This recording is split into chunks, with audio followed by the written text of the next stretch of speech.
We've certainly come a long way from the days kids would stand in front of a giant box and get hours of joy from knocking a virtual ball back and forth over a blank screen. We are, of course, talking about Pong, one of the first arcade games to turn the public's attention towards this new kind of pastime. In the late 70s and into the 80s, the early form of gaming would gain more traction with the release of now iconic games such as Pac-Man and Space Invaders, both coming out of Japan, and then later Nintendo Super Mario would become a fixture in households all over the world. Today we are going to talk about one specific type of game, and even though it too has roots in the 70s and 80s, it wasn't popularized until the 90s. We'll see how it all went down in this episode of the Infographics Show, Best First-Person Shooter of the Decade. Don't forget to subscribe and click the bell button so that you can be part of our notification squad. First of all, when we say best, we'd have to make a subjective judgment call that you might disagree with. So, in no specific order, we will have a look at what are generally considered the best, the reasons why, and what they managed to achieve. Another thing we should add is that the FPS is one of the most popular genres of game out there, along with action and role-playing games. You might be surprised to know that the average age of a gamer is reportedly 35 years old. The average number of years a person has been playing is 13, and the players are 59% male and 41% female. Women, however, dominate role-playing games, while the genre we will talk about today is played mainly by boys and men who make up 66% of the players. We'll start with an old classic that has been brought back to life in the last decade. The name of the game is Doom, a game that was and still is scary as hell. When its first iteration came out in 1993,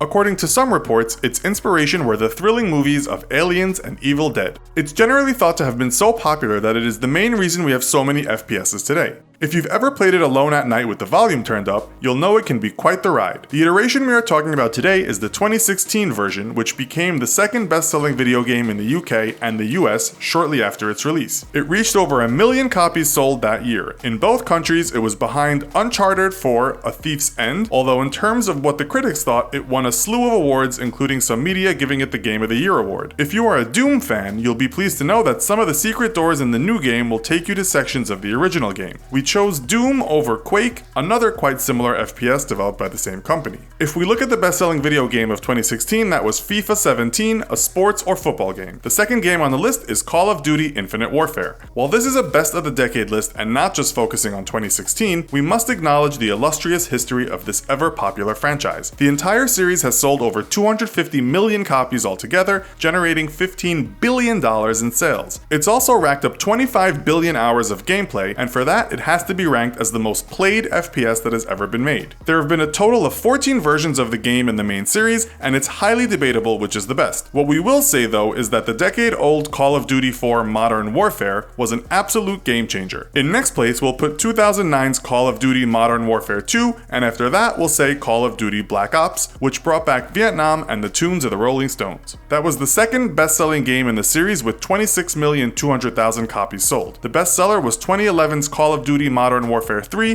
which sold 300,000 more copies. If we call Doom the progenitor of the FPS and Call of Duty the dominant game in the genre, what else could compete? Another franchise that has done quite well is the Counter-Strike franchise, having sold in total around 50 million copies for the entire series. This highly addictive game has been around since 1999, so we thought it might deserve a special mention. It's one of the games that is so playable, parents around the world have been sending their kids to rehab to wean them off of it. If we are sticking with the best of the decade, the version we will choose is 2012's Counter-Strike Global Offensive. This one game alone sold more than 25 million copies. And while we are talking about highly addictive and fun games, we should talk about a mobile game that partnered with us to make this video. That game is Guns of Boom. I have to be honest, I'm always a bit afraid of first-person shooters as mobile games, but Guns of Boom is a real PC shooter on mobile. As soon as I opened the game, the tutorial explained how to play the game and I was battling other players around the world in less than a minute. The graphics on this game are amazing and I love how much customization the game has. Guns of Boom feels like I'm playing Team Fortress 2, except I can play it anywhere. This is definitely one of my favorite first-person shooter games ever. Links to download the game are in the description. You should definitely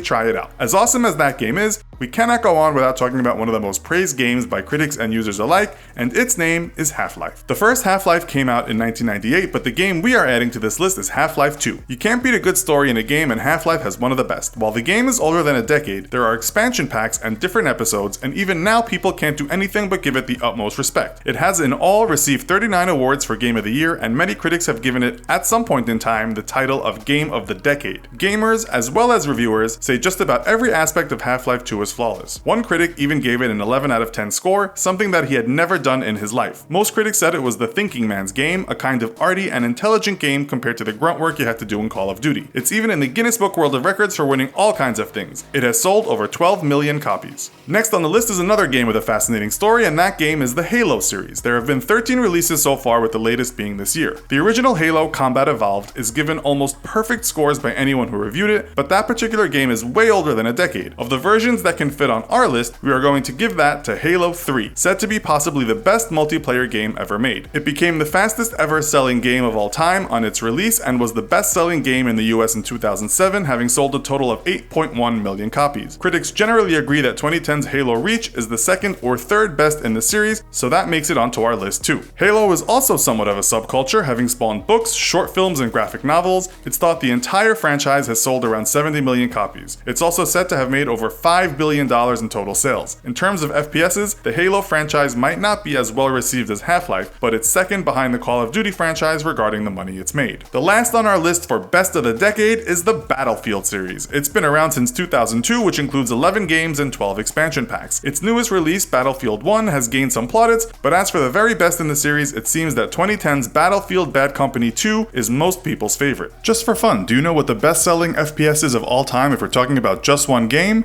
That's Nintendo's Duck Hunt. So, do you think there are better FPS games that should have been included on our list? Let us know in the comments. Also, be sure to check out our other video called Call of Duty vs. Battlefield. Thanks for watching, and as always, don't forget to like, share, and subscribe. See you next time!